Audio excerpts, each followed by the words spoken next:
I'm Chris Day with Major League Lacrosse. Week 2 gets underway on Sunday with 3 games, highlighted by the New York Lizards traveling to Rochester to take on the Rochester Rattlers in the marquee matchup of the weekend. Joined now by Brendan McDaniels, who'll be in the booth for that game, MLL analyst. Brendan, thanks for taking some time out of your day to join us. Well, Chris, thanks for having me. I appreciate it. So, Brendan, let's look back to Week 1 for both of these teams first, and we'll start with New York. They were kind of the winners of the offseason once again with the Paul Rabel trade and getting Brian Spalina back and their other additions. So Week 1, they go to Ohio, or they host Ohio and do a pretty good job of beating up on the machine. What were your impressions from their Week 1 win? Well, the first amazing thing is that they scored 14 goals, and Paul Rabel didn't score till late, and he only had 1 goal, and it wasn't the quote-unquote stars that we thought were going to be out there. Matt Gibson contributed 4 goals. Matt Poske, another former Cannon who was not part of that Paul Rabel trade, came in. He had 4 goals. So you've got 8 goals from 2 guys that you aren't expecting to be their go-to guy, and you mentioned that they won the offseason. Well, possibly winning that offseason was with Matt Poske in that too, because nobody's talking about him.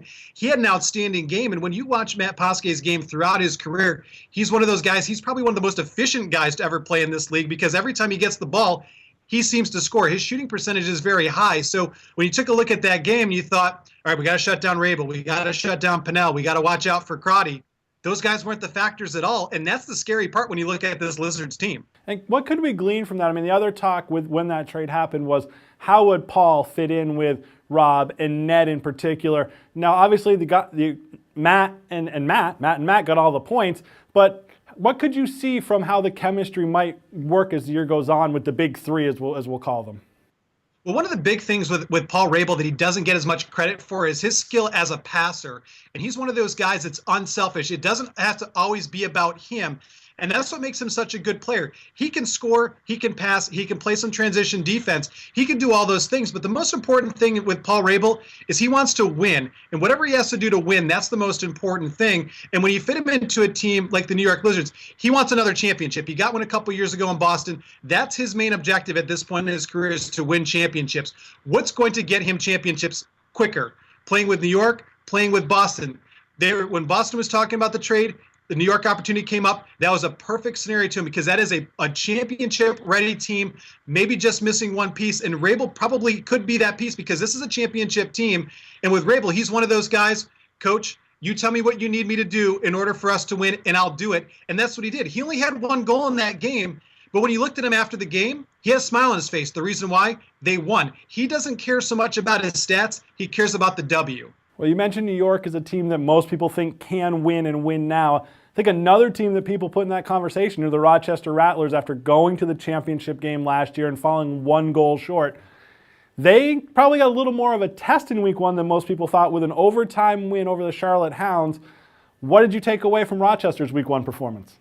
Well, first, before we get off that, I talked to Bill Warder, their assistant coach, last year, and he told me, he said, you know what, we're about a year away from being really good, and he really liked the young midfielders that they had. So last year, they overachieved a little bit by going to the championship game. They thought they were a playoff team, maybe on the cusp, so they're a little bit ahead of schedule, but this is a championship team for Rochester right now, and the main cog in that is Jordan Wolf. This is an outstanding kid. He had 33 points in 7 games last year. Half a season, he was in the top 20 in points. That's something to open your eyes at. He's got another year of development, another year to learn Tim Sudan's system, and the sky's the limit for Jordan Wolf. And don't be shocked that when we get to the end of the season in August, we're talking about Jordan Wolf as the MVP, or one of the 2-3 guys in the race for MVP. But you take a look at that midfield. They're midfielders. They're good. They're strong. And I mentioned Bill Warder. He called them big boy midfielders, and that's what you want. Guys that can come up and they're not afraid of the big stage and jump right in. And those guys are only 1, 2. I think Terry's in his 3rd year, but the other ones are just 2nd-year guys. So that's a team that's going to be young and mature, and they're very fast. You got to stop them in transition. Their transition game is huge, and you didn't see that much in that game against Charlotte, and that kind of hurt them a little bit. They're also missing Miles Thompson, and that's going to change the dynamic of that team as they go on in the season. But this Rochester team, they had a little bit of an off week last week against Charlotte, but Charlotte has always played Rochester tough, so you can't really take a look at that and say, oh, well, they only beat them in overtime. They're not as good as they're going to be. Trust me, as they continue to gel, as they continue to mature, This is a team traditionally under Tim Soudan the last couple of years. They get better as the season goes on. So if that's the worst effort they're going to give, then the league better watch out. When we talked about the offensive end, on defense, a lot of the focus is going to be on the guys who aren't there again, with no Joel White, no Mike Manley. But they did a good job holding Charlotte to only 9 goals in week 1. Obviously, New York's offense gets a lot of attention. We talked about them as well. How does John Galloway and the defense in front of him, how do they match up with the personnel that's there with what's coming into town this week? Well, the important thing is they still have John Layden. He's a big key to their defense. Also, Lacasio, who came in last year as a rookie, played really well. So they still have those guys there. And the one thing that you got to watch out, and what was interesting last week, is Ohio put a short stick on Paul Rabel and really kind of face guarded him quite a bit. So it'll be interesting to see if Rochester does it. Donnie Moss is a guy that probably has the potential to do that against a guy like Rabel. So that's a first matchup that we'll have to keep an eye on, is who they match up against Paul Rabel. Is it going to be a short stick defensive midi? They're going to put their LSM, or they're going to put a long pole on him? That'll be the first matchup to watch. The second thing is you got to be careful of Rob Pennell from that X position. And also because Ned Crotty, he played that when he was in Rochester, and they've moved him away a little bit, and they've let Pennell be that quarterback. So can they allow Pennell to do his thing in the particular offense or not? But who's going to guard him? I would imagine that they're going to have laid on Rob Pennell to make sure that they kind of not let him get the offense started or not. But with John Galloway, he's one of the best. And the goalie matchup in this game is outstanding between him and Drew Adams. John Galloway is a gamer. He always finds a way to step up in big games against big players.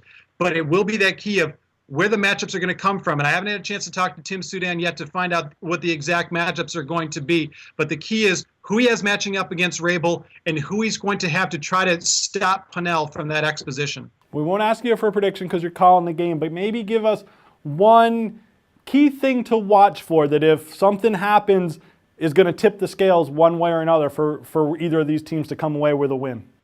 Well, what's going to tip the scales in this game is at the face-off X. You've got one of the best in the business in Greg Grenly in New York. You've got James Carroll, who is really struggling at the X. He was, I believe, only 7 of 23 last week for Rochester. They're really missing John Ortolani, who's not able to play. He's on the PUP list right now. Rochester has to be at least 50% from the X. And we're going to be realistic and say they won't get better than that when they're going against Gremlin, because Gremlin owns basically everybody. But if they can possibly be around 45% on the face-off X, Rochester have a chance. If Gremlin, if you see him just dominate Carroll, if he's up at 70%, 75%, and Rochester can't get the possessions, that's what's really going to do them in.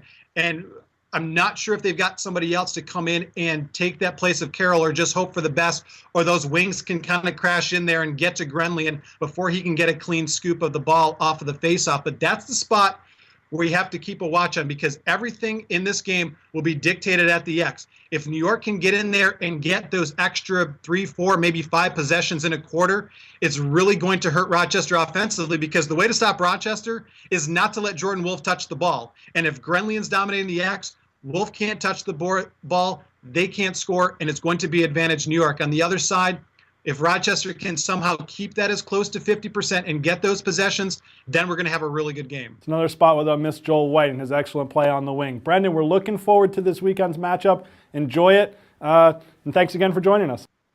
My pleasure. Anytime, Chris. I appreciate it.